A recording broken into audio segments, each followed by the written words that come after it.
ప్రభుత్వానికి ఆ కంపెనీ చెల్లించింది కూడా. ఈ కంపెనీ ద్వారా వేల మందికి ఉద్యోగాలు వస్తాయని 2 ఏళ్ల పాటు కష్టపడి ఇన్వెస్టర్లందరినీ సమీకరించి ఒక గాడిలో పడింది. పైలట్ ప్రాజెక్ట్ కోసం కూడా నిర్మాణాలు అన్నీ ప్రారంభమైతే సడన్గా గవర్నమెంట్ మారినాక హఠాత్తుగా దాన్ని ఆపేసి వేరే చోటకు మార్చాలని చెప్పేసి ప్లాన్ చేశారు. దీనిలో మతలబు ఏంటని అడుగుతా ఉన్నా చంద్రబాబు నాయుడు గారిని.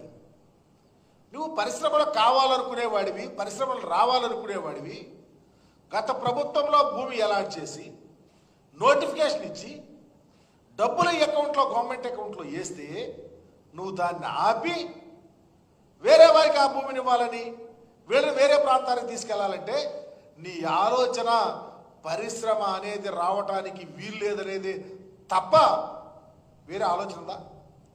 నేను అడుగుతా ఉన్నా.